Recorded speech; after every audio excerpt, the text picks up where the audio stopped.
Muito bem, Coluna Sua Saúde de hoje está recebendo o Dr. Eduardo Cordeiro, vocês já conhecem ele, porque ele esteve mês passado aqui conosco, uma entrevista que o Carriel gravou com ele e a gente veiculou aqui no Cidade ao Vivo também.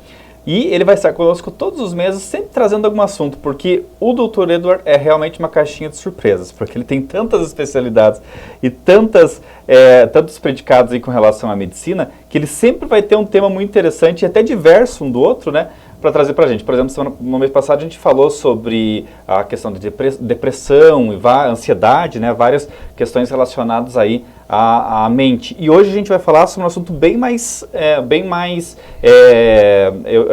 desculpe o trocadilho, mas bem mais leve, né? Porque a gente vai falar justamente sobre perda de peso, né, doutor? Seja muito bem-vindo, doutor Eduardo, que também é membro titular da Sociedade Brasileira de Obesidade, não é isso? Isso. Então vamos lá, primeiramente aí, bom dia, boa tarde, boa noite a todos aí que vai para o YouTube, né? Sim, depois fica no YouTube também essa reportagem, essa entrevista. É isso, né? A medicina hoje a gente tem que ver com todos os olhos, né? Desde a saúde das emoções até a saúde do corpo, o excesso de peso, e aí vai por diante. Tanto é que é uma demanda tão grande, é uma necessidade, é uma pandemia mundial a obesidade, tá? É uma pandemia. E não estão conseguindo controlar. Então hoje surgiu, né, a Sociedade Brasileira da Medicina da Obesidade, justamente porque é um assunto muito complexo e que ninguém estava conseguindo resolver. Então, Estados Unidos lançou esse grupo de estudo, essa especialidade, e hoje a gente trouxe para o Brasil. Então, a gente acompanha e consegue resolver muita obesidade, reduzir peso, colocar o paciente no peso ideal, da idade, da altura, porque tudo isso tem essas variantes, né? Bom lembrar, né, doutor, que se a pessoa se sente bem, está super bem com o seu peso, não tem problema nenhum, cada um tem seu corpo, tem seu físico, mas o problema da obesidade é que ela traz sérios problemas para a saúde da pessoa, né? Sim. Olha, inclusive, o principal motivo de câncer é a obesidade. Só para você ter uma noção. Porque a obesidade muitas vezes vem de uma alimentação desregrada e aí já começa o problema, né? Hoje, nesse momento que nós estamos vivendo, existem alguns principais motivos das pessoas estarem cada vez mais obesas e com mais dificuldade de emagrecer. Vai desde o estilo de vida, o estresse crônico, ele compromete sim os hormônios, compromete o sono, inclusive tem até um estágio do estresse comprometendo e gerando compulsões alimentares. Então, estilo de vida, sono ruim, só para você ter uma noção, o sono ele é fundamental para o emagrecimento. É no sono que a liberação do GH, da testosterona, que são hormônios que emagrecem, regulação da grelina e leptina, que são hormônios da saciedade. Então, tem muita gente que me pergunta, doutor, e o Ozempic ajuda a emagrecer? Ajuda, mas tem um efeito rebote, não resolve a raiz do problema. E quando a gente ajusta o sono... Você voltar a engordar. Volta. Muitas histórias de tomei, emagreci, parei de tomar, engordei até mais do que eu estava antes.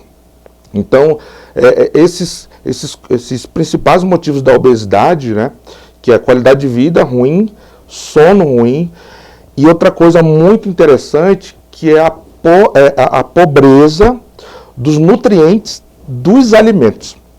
Já pensou? Então, só para você ter uma ideia, os nutrientes que antigamente uma laranja fornecia para uma pessoa, hoje são necessários 7 laranjas para oferecer a quantidade que antes uma laranja oferecia. Por causa do processamento do alimento, isso? Processamento, a pobreza do solo, né? O solo ele não está bem nutrido, então não vai fornecer verduras, frutas, alimentos com níveis energéticos adequados, e isso vai gerar, inclusive, um processo que a gente chama de fome oculta, que é a principal causa das compulsões alimentares, que é o quê? O corpo está com deficiência de B6, B9, B12, magnésio, zinco, selênio, várias outras coisas, iodo, e aí o corpo não consegue, não tem esse suprimento, e o cérebro fica mandando, come que está faltando. E hoje as pessoas estão comendo em quantidade, né, mas sem a qualidade. Doutor, aquela conversa de que você se sente saciado apenas 20 minutos depois que come, é verdade ou é mito isso? Porque às vezes eu termino o jantar e penso, agora eu poderia comer um docinho, né? Mas às vezes eu tenho essa impressão que realmente, se eu deixo de comer e passo uns 20 minutos, eu me sinto plenamente saciado. É verdade isso? Isso. Existe um tempo em que o alimento chega no estômago e ali gera toda uma repercussão e o estômago ele gera comandos lá para o cérebro para dizer que está tudo certo. Opa, está suprido. Só que existe um delay, né? Existe um tempo aí, de 10 a 20 minutos para poder... essa informação. Tanto é que uma das estratégias que eu dou para os meus pacientes é o seguinte, se você quer repetir, tudo bem. Só espera 10 minutinhos, aí você repete. Aí é o tempo que o cérebro dá a informação e a pessoa, na hora que ela vai repetir, depois de 10, 15 minutos, ela já não acha tão necessária a comida. Doutor, essas questões hormonais, que problemas hormonais engordam? Vamos lá, tem vários hormônios relacionados à obesidade e ao emagrecimento. Muitas pessoas só falam de testosterona. E ela não é tudo. Então, por exemplo, uma tireoide que está fraca, que a gente chama de hipotireoidismo, ela gera emagrecimento. A pessoa comendo vento, engorda. Né? Tanto é que tem pessoas que comem alface e engordam. Tem gente que... hipertireoidismo. Do hipo. O hipo. O hipotireoidismo, ele causa aumento de peso, né? Outro também, que é a resistência à insulina, também gera aumento de peso. Outro hormônio que quando está baixo, gera aumento de peso. Testosterona baixa, gera aumento de peso. Por quê? A testosterona ela tem uma função de queimar gordura. Tá? Então eu sempre explico que nosso corpo ele produz gordura e queima gordura. Então tem que estar bem equilibrado. Existem hormônios que produzem gordura, como o estrogênio. Se ele estiver muito alto, ele vai produzir gordura e por mais que a testosterona esteja normal, ela não vai conseguir queimar o que é produzido. Então vai gerar um acúmulo de gordura. Então a predominância estrogênica, ela gera obesidade. Né? Assim como os baixos níveis de testosterona, que o que acontece? Não vai conseguir queimar a gordura, começa a acumular, começa a aumentar peso. Vai gerar a obesidade. Isso acontece muito com mulheres, homens também, mas muito mais em mulheres que trabalham exaustivamente. Os níveis de testosterona na mulher que trabalha bastante caem bastante. Mas tem como repor a testosterona também, né? Sim. Aí é medicamento. Sim, o que hoje eu uso são os hormônios bioidênticos. O que isso significa? São hormônios iguais aos que são produzidos no nosso corpo. Né? Então, tem os hormônios esteroides, que já são produzidos, mexidos ali pela indústria farmacêutica, e hoje nós temos à disposição os hormônios bioidênticos, que é possível usar tanto por creme, quanto pelo pellet, que popularmente ficou conhecido como chip. Né? Eu gosto do pellet porque a gente coloca debaixo da pele do paciente e dura 6 meses. E o paciente não precisa ficar tomando remédio, nem passando. E um dos principais motivos das pessoas abandonarem o tratamento da obesidade é pelo excesso de medicação. Toma remédio ao acordar, toma em jejum, toma depois do almoço, toma antes do almoço, toma antes de dormir. Então, essa polifarmácia, esse excesso de medicação, faz o paciente desistir do tratamento. E quando a gente facilita, colocando as medicações ali, debaixo da pele, de uma forma muito segura, ele dura 6 meses e o paciente emagrece, digamos que automaticamente. É uma boa saída, então, para essa questão. Lembrando, doutor, que os riscos para a pessoa que tem sobrepeso são inúmeros, né? Pois é, né? Vai desde o câncer, que é uma coisa muito grave, a pressão alta, né? Vai comprometer o coração, vai gerar maior risco de infarto, né? Risco de AVC, né? Então o derrame cerebral, diabetes. Eu acho das doenças a pior é a diabetes, porque ela é silenciosa, ela não dá febre, não dói, não faz nada. Mas ela vai, digamos assim, comendo assim, um corpo, sabe? Gerando problemas, até cegueira. Né? Que eu acho pior, porque o paciente diabético, antes de ficar cego, ele enxerga normalmente, tudo bem, obrigado.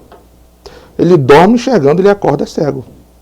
E isso é desesperador, né? Fora aqueles processos que a pessoa vai perdendo a pontinha do dedo, vai perdendo o pé, vai perdendo o tornozelo, joelho, aquele processo de amputação.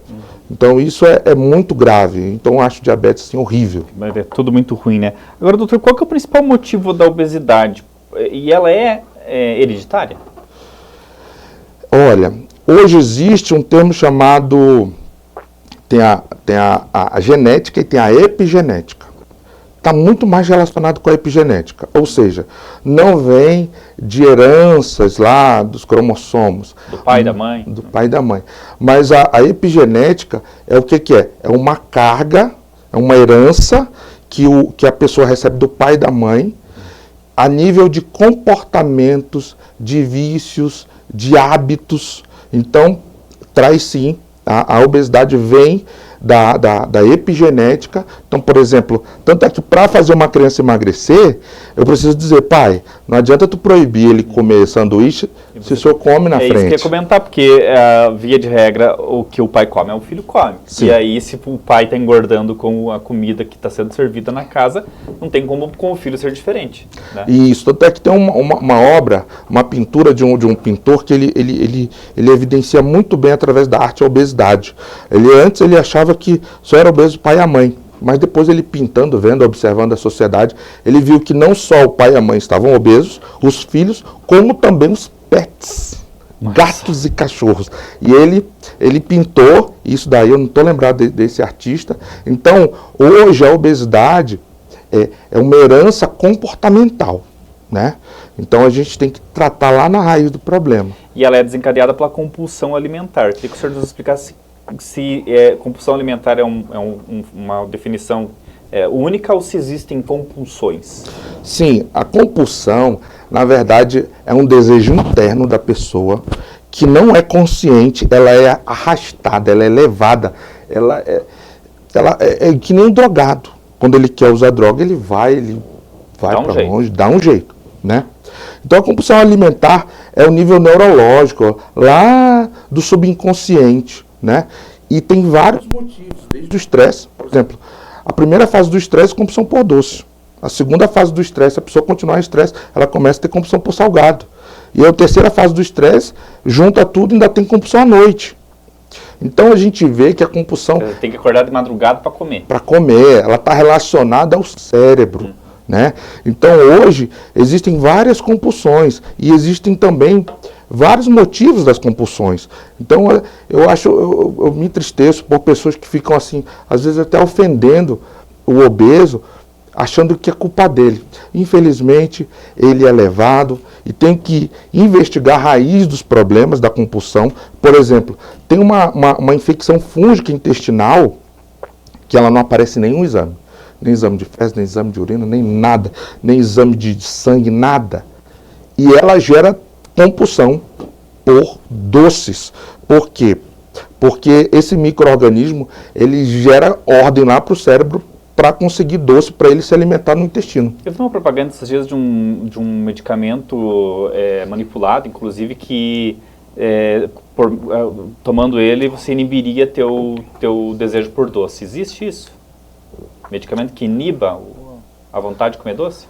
Existe, mas São seguros? Eu falo que é enxugar gelo. O que é enxugar gelo? Você vai enxugar, nunca vai parar, né? Então, por exemplo, problemas no sono vão alterar as compulsões alimentares. Tem um hormônio chamado grelina e leptina. A grelina é o responsável pela vontade de comer. E a leptina é aquela que dá saciedade. Não, estou cheio. Quando a pessoa não dorme bem, a grelina sobe e a pessoa fica com uma fome de leão. Ela come. Então, aumenta o desejo de comer. E a leptina baixa. E o que a leptina baixa faz? Não tem saciedade. Então, na parte da compulsão alimentar, eu levo muito a sério. Né? Tem que investigar o sono, tem que investigar o intestino. Pessoas que têm ou o intestino solto, ou intestino preso, vão interferir sim na compulsão alimentar. E, inclusive, existem até correlacionamentos das doenças psiquiátricas, como depressão e ansiedade, relacionadas à compulsão alimentar. Tá? Então, por exemplo, a deficiência de dopamina no cérebro de uma pessoa vai gerar compulsão por doce, vai gerar todo um distúrbio alimentar. E E dopamina baixa também é sinal de doenças psiquiátricas. O exercício físico é o melhor aliado que nós temos para combater a obesidade? É um dos. Eu sempre digo, Ednei, que a obesidade é um inimigo que ele tem que ser atacado para ser destruído em várias direções. Não é só uma forma que vai emagrecer. Por exemplo, existem casos das pessoas que estão em fadiga adrenal, em burnout, em hipocortisolismo, que se ela for fazer uma atividade física, ela vai ter um efeito rebote, ela vai engordar mais. Então existe um tempo certo. Ela vê aquilo como mais uma atividade, mais um compromisso. O que acontece? No corpo, o corpo está assim, o corpo está deficiente, né? Está sem energia, está sem os nutrientes ali, né? Está fadigado, cansado, esgotado. Aí o corpo olha assim, poxa, ele vai fazer mais uma atividade, vou ter que gastar mais combustível para esse cara. E a gente está com pouco combustível, então eu vou ter que começar a fazer novos estoques de combustível. E a gordura é a forma de estocar energia. É como se fosse uma coisa assim, uma máquina quebrada, porque não precisa, mas ela continua querendo, que já tem o suficiente, mais ou menos isso. Então, a educação física, a atividade física, ela tem que ser prescrita no momento certo. Ajustou tudinho, deixou tudinho certinho, aí a gente vai para uma atividade física bem adequada, até porque tem que ter muito cuidado com a atividade física, né? Por exemplo, para pessoas obesas, eu já prefiro a natação, tá? Por que a natação? Porque o obeso ele já está com peso bem acima do que o corpo dele suporta, então ele já tem dor nas articulações, joelho, tornozelo, quadril. Se eu colocar ele para caminhar, eu vou sobrecarregar essa articulação. E quando eu coloco ele na piscina para nadar, eu tiro toda essa sobrecarga das articulações e a natação é um esporte que faz com que toda a musculatura, todos os músculos, trabalhem. Desde... olha, trabalha braço, trabalha abdômen, trabalha dorsal, trabalha perna, trabalha coração, trabalha pulmão. Olha, a natação, eu digo que se a pessoa levar a sério, queima muita gordura, emagrece bem, né? E depois de um determinado tempo, a musculação é fundamental. Porém, tem aquelas pessoas que já têm um esporte que elas gostam. Por exemplo, às vezes uma corrida, um ciclismo, o tênis. Então, é muito personalizado. Muito da questão de cada um. O senhor falou aí, por exemplo, citou o exemplo do Ozempic, de outros medicamentos que podem causar o efeito sanfona, ou seja, guarda, emagrece. Existe uma maneira da gente ter um emagrecimento definitivo? Existe sim. Né? Investigando, mapeando todos os motivos da obesidade, porque a obesidade ela é multifatorial, ou seja, tem várias causas. E elas trabalham unidas, em conjunto, uma dependendo da outra. Então a gente tem que identificar no paciente ali as causas. Quando a gente ataca e destrói os motivos, vem um processo de emagrecimento até automático. Né? Tem pessoas que se esforçam para emagrecer e nesse processo, nesse protocolo que a gente faz bem amplo, a pessoa começa a emagrecer de uma forma fácil, de uma forma rápida e de uma forma eficaz. E depois é lógico que eu dou até o exemplo do carro. Nós compramos um carro novo. Se a gente não fizer a manutenção, ele vai dar problema. Então, depois que se alcança o peso adequado, a saúde, vem o processo de... Alcançou a conquista, vem um processo de manutenção da conquista, que é o que todos nós devemos ter. E o que o senhor vê como métodos eficazes hoje, que a gente tem à disposição para poder ter esse emagrecimento definitivo? Primeiro, os pellets. Os pellets, por exemplo, eu tenho pellets de metformina que baixam a resistência insulínica. Aquele que é o subcutâneo, aquilo? Isso, o pellet é o que o pessoal chama de chip. São medicações que a gente coloca debaixo da pele, ali na gordurinha, e ele libera todo dia uma porcentagenzinha, sabe? Todo dia. Dura em torno de 4 a 6 meses, e a pessoa vive o resultado sem precisar estar lembrando das medicações, né? Então, tem os pellets de bupropiona e naltrexona, que são excelentes para compulsões alimentares, que duram 6 meses, né? Tem os injetáveis. Por quê? Os injetáveis são várias substâncias que o corpo está precisando, que eu coloco ali na veia, na musculatura do paciente, e aí chega a 100% daquele benefício. Um exemplo que a gente dá é da vitamina C. Você compra a vitamina C de 1 grama, na hora que você toma 1 grama. Mas entrar no seu organismo mesmo, 300, 400, 500 miligramas. No máximo metade. Muito se perde. Então, essa eficácia se perde pelos comprimidos.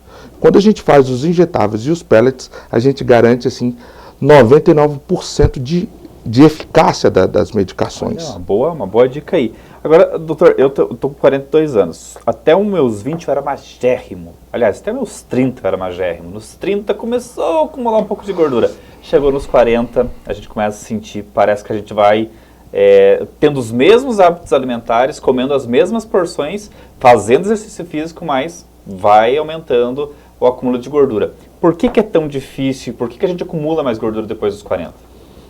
Depois dos 40, na verdade é a partir dos 35, acontecem as pausas hormonais, né? O nosso corpo tem uma produção diária de tudo, né? Colágeno, progesterona, testosterona, pregnenolona.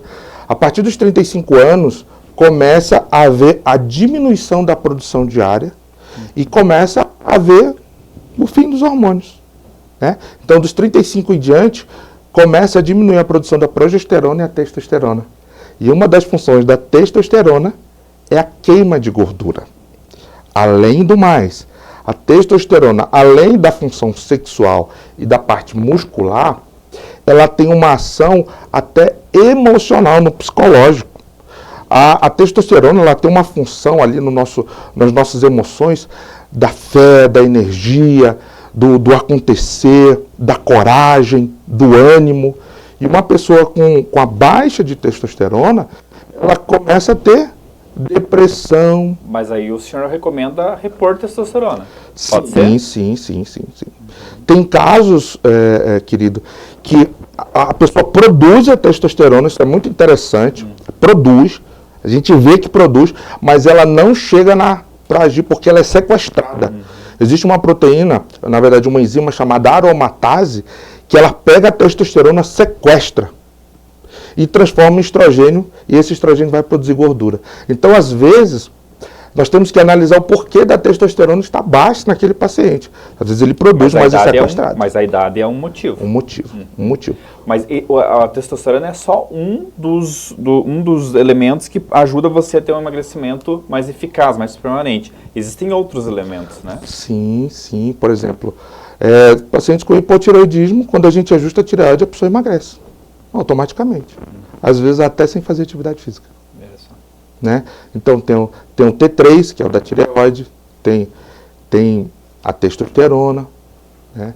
Tem o cortisol. O cortisol, se ele estiver alterado, ele gera obesidade. Mas quando a gente ajusta ali, ele gera um emagrecimento. Melatonina também? A melatonina é fundamental também. A melatonina, muitas pessoas acham que é só o sono. Não, só o sono. Meu amigo, a melatonina é fantástica porque ela impede a inflamação do corpo. E a base da obesidade é uma inflamação de todo o corpo. Então, a melatonina em níveis adequados, ela impede o processo de obesidade. Como produz melatonina? Dormindo é uma das maneiras, né? Existe a melatopausa, que é a pausa da produção da melatonina. É por isso que o idoso, ele dorme pouco, porque tem pouca melatonina. Então, eu sempre suplemento meus pacientes à noite. A melatonina ali, sublingual, e aí tem um sono fantástico. Até porque o sono é que vai regular todo o processo de saciedade. Mas você consegue comprar na farmácia melatonina ou é só sob prescrição? Como é que é essa reposição que o senhor diz sublingual? A melatonina eu prefiro fazer manipulada. Ah, sim. Porque você pode ir numa farmácia de manipulação e pedir? Não, eu tenho que passar pelo médico, prescrever, né? Porque o que tem nas drogarias é bem pouquinho, não chega nem a 1 miligrama, né? E a gente precisa de 1, 2, 3, até 5 miligramas.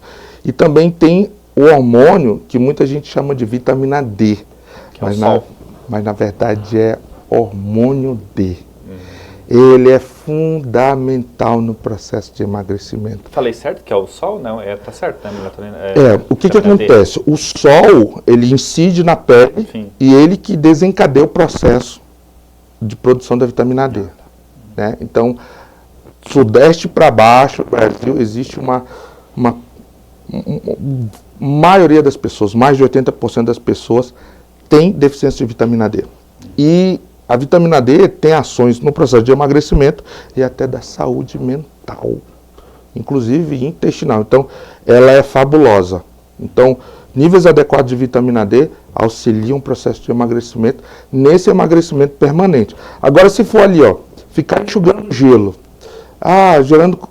só segurando ali a compulsão alimentar, mas não tratando a raiz, parou de tomar o remédio, volta tudo. E que nem você falou do exercício físico, o exercício físico é ótimo, mas se a pessoa for para academia, está super obesa, vai para academia achando que vai emagrecer, se ela não tiver outros pontos auxiliares, ela não vai emagrecer, vai se desanimar da academia, né?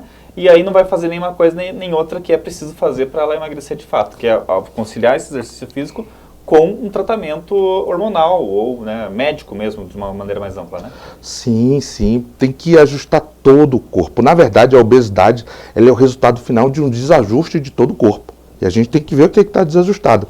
Às vezes uma tireoide a gente ajusta. Só para você ter uma noção, em mulheres o principal motivo de hipotireoidismo é a anemia.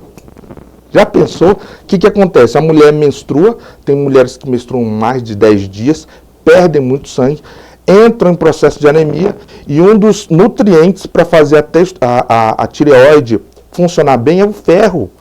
Sem ferro não tem como produzir os hormônios da tireoide. Então, quando a gente identifica uma anemia numa paciente, a gente trata a causa da anemia e suplementa com ferro, a tireoide volta a funcionar. E ela volta, a gente gera um processo de cura do hipotireoidismo, quando é causa deficiência de ferro, e a própria tireoide, ela tem uma ação de queima de gordura. Então é uma coisa simples, mas tem que ser bem investigada, bem elucidada, para identificar a raiz do problema. Tratando ali, vem um processo de emagrecimento automático. Olha que interessante. Viram só, gente? Eu aprendi um monte de coisa hoje, tenho certeza que vocês também aprenderam, e isso aqui é só o começo das nossas conversas, porque todo mês o Dr. Edward vai estar aqui falando não só sobre isso, mas sobre outros assuntos, né? Porque ele tem várias especialidades, e uma das especialidades é ligada à área de obesidade, tanto que ele é membro da Sociedade Brasileira de Obesidade. A gente vai voltar a falar desse assunto, falar de outros assuntos também, né, ao longo dos próximos meses. Você fica ligado que sempre uma vez por mês tem aqui a coluna com Sua Saúde com o Dr. Edward Cordeiro, médico que está aqui na nossa cidade também a partir de agora. Lembrando que o Dr. Edward publica regularmente conteúdos no Instagram. Procura lá Edward Cordeiro que você vai encontrar o perfil dele. Queria agradecer imensamente a presença do Dr. Edward aqui e mês que vem temos encontro marcado. Perfeito. Um abraço a todos. Obrigado, gente. Segue o programa.